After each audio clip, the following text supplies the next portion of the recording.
insolvency law is a subject matter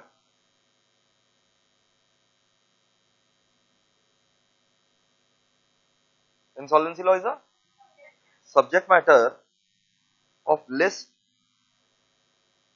3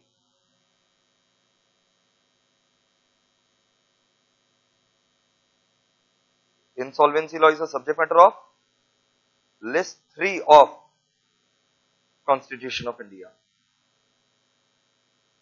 that is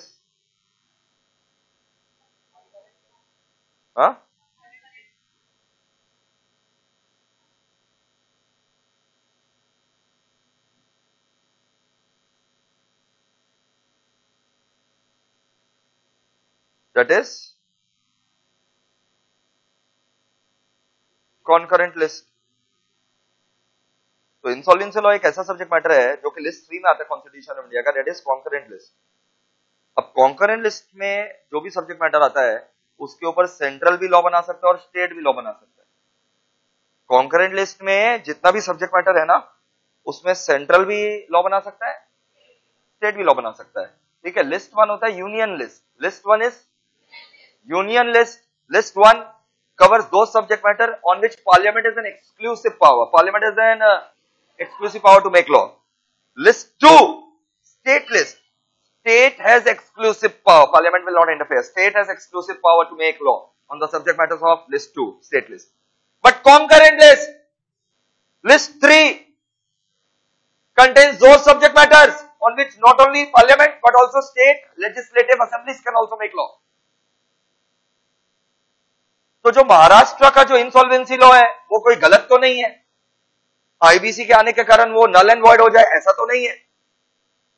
IBC के आने के कारण बाद बाकी सेंट्रल लॉ को आप नल एंड वॉइड बोल सकते हैं जो इंसॉल्वेंसी से रिलेटेड है, बट स्टेट लॉ तो बना ही सकता है, लिस्ट 3 में है तो आप उसको इनवैलिड तो नहीं बोल सकते। बात पहुंचा सुप्रीम कोर्ट तक। Supreme court constitution of India पूरा पढ़ा, उसका तो पढ़ा हुआ ही है,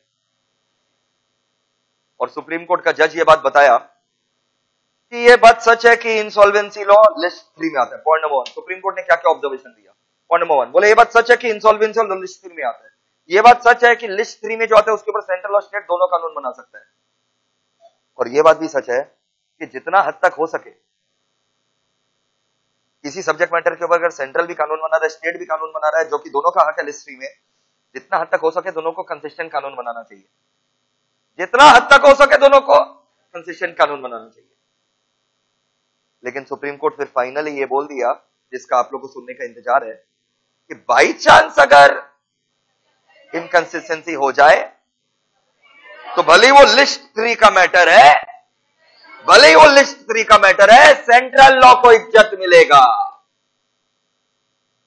सीधा अगर बोल दे सेंट्रल लॉ विल प्रिवेल तो थोड़ा लिस्ट 3 का मर्यादा थोड़ा और स्टेट को थोड़ा चोट लग जाएगा।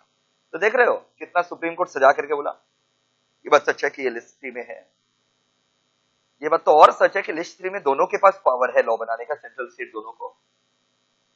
ये बात भी सच है कि जितना हद तक हो सके दोनों को कंसिस्टेंट कानून बनाना चाहिए, सेंट्रल और स्टेट को मिलकर के फॉर लिस्ट 3। बाई चांस अगर repugnance arises then central law will prevail over state law. और विथ दिस